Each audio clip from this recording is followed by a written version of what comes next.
قرآن پاک میں اللہ تعالیٰ نے ارشاد فرمایا کہ اللہ تعالیٰ یرید اللہ بکم اليسر ولا یرید بکم العسر. ہمارا دین کتنا آسان ہے، ذرا غور تو فرمائے.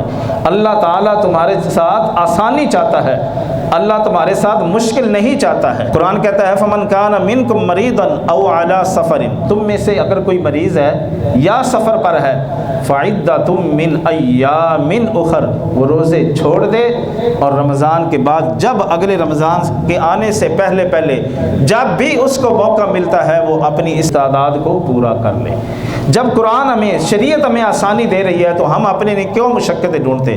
اب مریض کس طرح کا ہو، یہ نہیں کہ سر میں درد ہے، پاؤں میں درد ہے، پیٹ میں درد ہے تو جناب میں روزہ نہیں رکھ سکتا، یہ کوئی عذر نہیں ہے. مرض بھی وہ ہو کہ اگر آپ کو ڈاکٹر یہ تجویز کرے کہ آپ اگر اس صورت میں روزہ رکھتے ہیں تو آپ کا مرض بڑھ سکتا ہے یا آپ کو روزہ رکھنے کی وجہ سے ہلاک ہو سکتے ہیں یا زیادہ تکلیف ہو سکتی ہے. اگر ڈاکٹر کوئی مذہبی سوچ رکھنے والا ہو، دین سے آگاہی رکھنے والا ہو اور مشورہ دیتا ہے تو آپ کیا کریں، پھر علماء کرام سے رابطہ کر کے ان سے آگاہی حاصل کریں. اس صورت میں روزہ بندہ چھوڑ سکتا ہے. اور پھر کرنا کیا ہوگا، کیونکہ مرض اگر ایسی لگی ہو کہ وہ مرض ٹھیک ہو جائے تو پھر کیا کرنا ہوگا کہ اس کے بعد جب رمضان گزر جائے تو پھر روزے رکھنے ہوں گے. اگر ایسی مرض لگی ہے کہ ڈاکٹر کہتا ہے کہ یہ کبھی نہیں صحیح ہونے والی، جیسے آج کل شوگر کے مریض ہیں، دیگر اور بھی امراض جو نکلی ہیں، تو اگر ان کی وجہ سے ایسا مرض لاحق ہو گیا ہے اور بندے کی جو مرض ہے وہ نہ صحیح ہونے والا ہے اور اگر روزہ رکھتا ہے تو اس میں اور بھی مرض بڑھنے کا وہ وجہ بن سکتی ہے، تو پھر اس صورت میں کیا ہوتا ہے، وہ روزے چھوڑ سکتا ہے، وہ تو رکھے گا ہی نہیں. اب کیا ہے، وہ روزے قضا نہیں کریں گے کیونکہ اس کی مرض ایسی ہے کہ وہ نہ صحیح ہونے والی ہے. جب تک وہ زندہ ہے وہ مرض اس کو لگی ہوئی ہے.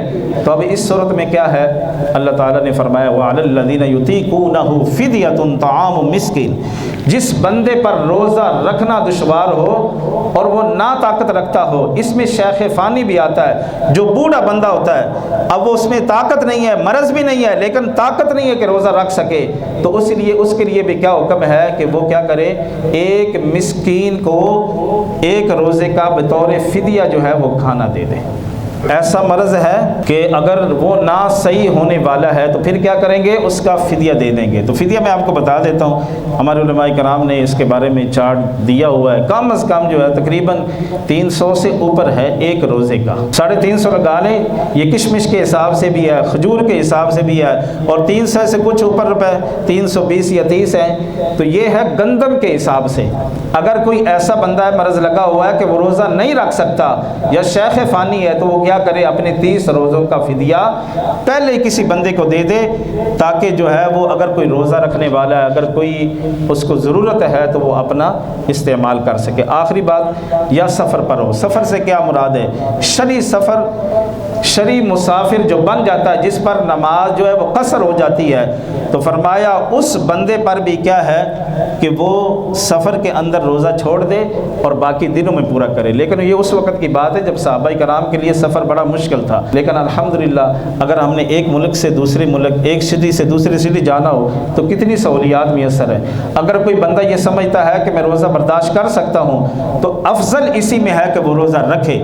اگر وہ یہ سمجھتا ہے کہ میں برداشت نہیں کر سکتا ہوں تو پھر بھی یہ افضل ہے کہ وہ روزہ نہ رکھے. آخری حدیث پاک، حضور علیہ الصلوۃ والسلام ایک سفر سے گزر رہے تھے تو ایک جگہ پڑاؤ تھا، کچھ لوگ جمع ہوئے تھے.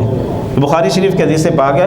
تو آقا علیہ الصلوۃ والسلام نے پوچھا کہ یہاں کیا ہو رہا ہے؟ عرض کہ یا رسول اللہ صلی اللہ علیہ وسلم، یہاں ایک بندہ ہے جس نے روزہ رکھا ہوا ہے تو ہم اس کو ہوا دے رہے ہیں، ہم اس کا خیال کر رہے ہیں. تو آقا علیہ الصلوۃ والسلام نے فرمایا کہ سفر کے اندر روزہ رکھنا یہ نیکی نہیں ہے. یعنی اگر آپ روزہ رکھ کے اگر کسی کو مشقت میں ڈالتے ہیں، تکلیف میں ڈالتے ہیں، تو فرمایا یہ روزہ رکھنا سفر کے اندر سمجھ رہے ہیں کہ مجھے تکلیف ہو رہی، دوسرے لوگوں کو تکلیف دے رہے ہیں، فرمایا یہ نیکی نہیں ہے. فرمایا اگر اتنی مشقت ہو رہی ہے تو اجازت ہے روزہ چھوڑ دو، رمضان کے بعد جب بھی تمہیں موقع ملے رکھ لو. لیکن ہمارا سفر الحمدللہ بہت آسان ہوتا ہے. اگر کوئی یہ سمجھتا ہے کہ مجھے سفر میں کوئی بھی مشکل پیش نہیں آئے گی، میں سہولت کے ساتھ رکھ سکتا ہوں، تو اس کے لیے افضل کیا ہوگا، وہ روزہ رکھ لے. مسائل انشاءاللہ اگلے جمعے پر میں اور بھی کچھ عرض کروں گا.